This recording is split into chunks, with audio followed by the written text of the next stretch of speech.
Hi, I'm James Cunningham, and this is Eat Street, where you'll find the most daring and delicious street food around. First up, we've got gourmet street meat with the Jappa Dog Cart in Vancouver. This is not your average hot dog. Herimayo, oroshi, yakisoba dog. I love Japanese food. Japanese ingredients. I like hot dogs. North American ingredients combined. Next, we're getting jerked around in Miami with the Rolling Stove. I make jerk. It's my jerk. The jerk chicken sandwich making me sweat. It's so good. Nothing but good, yes indeed. Clear.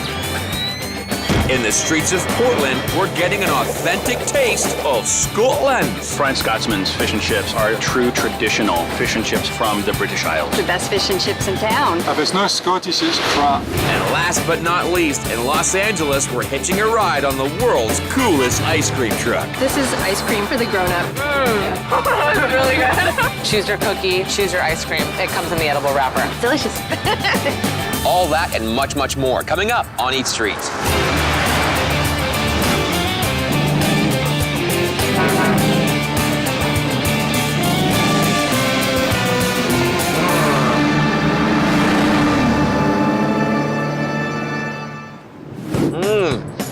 Compared to the amazing street food we feature on this show, hot dogs might seem pretty mundane, but not at this next card. In Vancouver, a Japanese chef has become a street food celebrity by offering gourmet hot dogs from his homeland that feature high-quality Kobe beef, Berkshire pork, and exotic toppings like seaweed and fish flakes. Come on, admit it. You're turning Japanese already.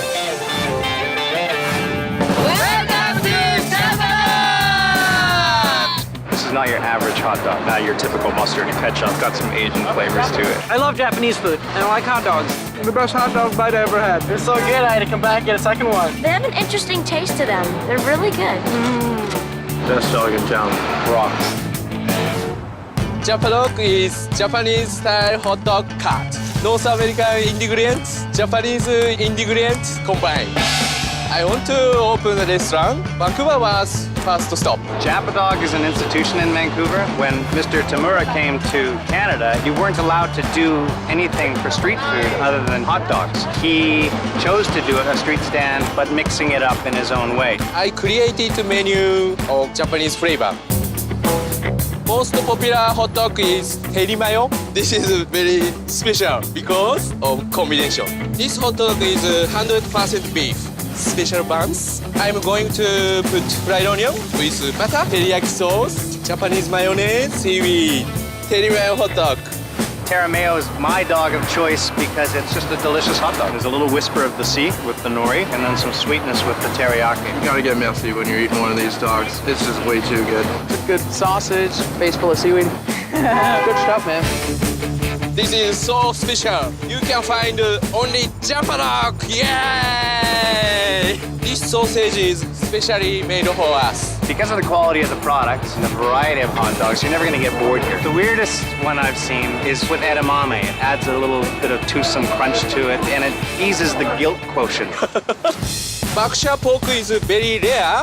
In Japan, we call kurobuta. That's some of the best pork that you can get anywhere in the world. On top of sausage, this is fried cabbage. We saute with butter. Japanese special sauce. That's top secret. Japanese mayonnaise. Bonito flakes. Yay! You don't see a lot of fish flakes on a hot dog, and it's got a nice smoky flavor to it. I love the bonito flakes. They're great. It's like edible paper. Fishy edible paper. Yeah. If you ask a tourist, they'll have heard of Jappa Dog. Lots of people from all over the world come here to Jappa dog. They love it. We came all the way from Greece after the Jappa dog. We've been talking about it for months now. But we came all the way from Washington, D.C. This was the X Factor. This helped decide where we would go on vacation. Jappa dog is nostimo. I'm going to make oroshi using pork bratwurst, grated radish, and green onion, special soy sauce. This is oroshi, very delicious. What I like about it is not too salty. It's one of the lighter ones, I think. Excellent. We are making yakisoba dog.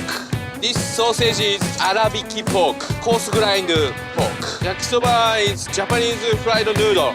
This is yakisoba sauce. It's ginger, seaweed. This is yakisoba. Yay! Jappa Dog has taken Vancouver by storm because it tastes good. I want to bring Japan to Vancouver. It's different, it's new, you're never gonna get bored here. I could eat these things every single day. I started one cart. Now I have 4 locations in Vancouver. My dream is Japanoc to take over the world. Up next, jerking around in Miami. Jerk chicken with all the spices of the Caribbean.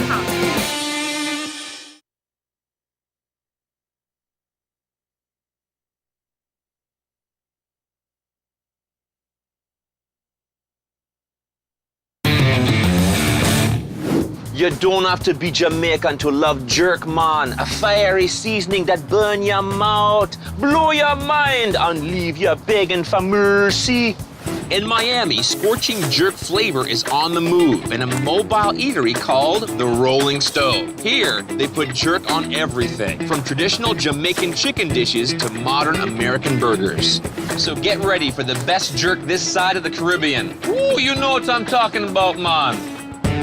The Rolling Stove is the greatest food truck north of Dade County. Best food truck out there. This beats sit-down restaurants. That's how good the food is. Very, very good. With all the spices of the Caribbean. What the world needs to know about the Rolling Stove is how hot it is. It's making me sweat. It's so good. Clear. What do you know about jerk? I've never said that I make Jamaican jerk. I said I make jerk. It's my jerk. They've all loved it. I've tried everything on the menu. I haven't been disappointed yet. Nothing is pre-made, nothing is frozen. Nothing but good. Yes, indeed. Want taste? Now you want the whole thing? It's fresh, it's hot, and it's always served with a smile. They asked me, are you the jerk? So I guess I am. I'm the king jerk. I went to culinary school, so I have a culinary degree. I got into management more than actually the cooking. This was just a way to get back into it. It's a way to get my food out there. I'm gonna get a jerk chicken sandwich. My jerk chicken sandwich, which is kind of like a southern style pulled pork sandwich, but I do it with jerk chicken. This is the messiest part of the whole job right here. It is my own jerk recipe. Lots and lots of different flavors that go together to combine to make it. I made it up about 20 years ago, way before the internet, so I couldn't Google jerk. And I took many recipes, took the best of all of them, combined them, tweaked them. I can make it in my sleep at this point. And then the base of the sauce is actually yellow onions, a little green onion as well, jalapeno and habanero. Roughly chop them, leave the seeds in, smell the heat already. Onto the stove. This is after it's gone about an hour and a half. I go through about 5-6 gallons a week on the truck. And there we do a little Texas toast, a little butter, just seasoned flour, sliced onions, drop it in the oil. Dark meat chicken, I slow simmer it in the sauce and then I shred it. A little crispness on it. Jerk rub, house barbecue. I use this cheddar cheese pretty much on everything. House jalapeno jelly gives it a little sweet and sourness right on the sandwich. Next step is a pile of fried onions, scoop of coleslaw. That is a jerk chicken sandwich. Who's hungry? Perfect mix of spices and sweetness, and the cheese just kind of mellows everything out. So good. I'm spilling a little bit. I end up wearing as much as I eat. As you can see by the crowds, the word's gotten out. It's no longer a secret. If you're in line, you're having a burger, just shout it out. I'll throw it on the grill. It'll speed it up for everybody. Hey, give me a burger! Welcome to Burger Perfection. This is the Rolling Stove Steak Burger. Sirloin, short rib, bacon, and ribeye. Ground up together, a little house seasoning, garlic, salt, pepper, a little parsley, good old hamburger bun made by a local bakery. Everything's better with butter on it. The ever popular cheese. I keep my burger simple, ketchup, mayo, cheese, and your choice of onions. And that is our burger. This looks messy. It's very moist and buttery. The crunchy onions were really good. Gotta get the fried onions. Hard on the outside, moist, juicy on the inside. Or go for another one. This is the sloppy jerk sandwich. Very sloppy it is. Plain old simple sloppy joe with my jerk sauce. So we start with the bread again. It's the same beef that I use for my burgers. More of my favorite cheese. I've found out that simplicity is the best. Pure and simple sloppy jerk. Okay, that's worth every sloppiness. Absolutely wonderful. It's a good American jerk for jerks like me. And I can smell his special jerk. I think it covers all the food groups. I'm sure there's a vegetable in there somewhere. Chicken wings that I make, I actually make those instead of ribs. If you do chicken wings the right way, they're better than ribs. I like to let these go at least 24, 48 hours is even better. 450 degrees, 35, 40 minutes. Jerk chicken wings from the Rolling Stove. They're messy, but good. I got a kick to them, but they're really juicy. They're very moist. Chicken's really moist. Want another one? That's gluttony at its best. It's a far cry from fast food, that's for sure. I get to share my passion with people. They love you as a customer. It's genuine. I've never stopped cooking. I'm always the one at the parties doing all the food. This is just an extension. This is just another party every single day. We did sell out today. 175 people in the last 3 hours. 2 hours. We can't take anybody after the lady in the purple. I just invite everybody to come. Come to the Rolling Stove, fantastic food. With the Rolling Stove, you will absolutely get some satisfaction. Next, we taste a Scotland on the streets of Portland. It's delicious. You can taste the seasoning. It's got food coma written all over it.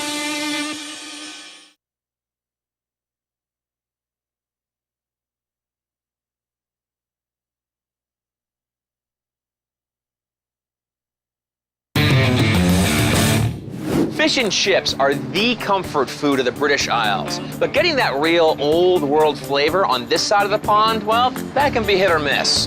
In Portland, Oregon, a Scottish expat is serving up authentic fish and chips out of a camper van in one of the city's famed street food parks. His thick accent can be tough to understand. I think it's probably obviously because I'm from Scotland. But one taste of his food tells you everything you need to know. Oh, yeah. So prick up your ears and pop those cholesterol pills, because you are gonna need them.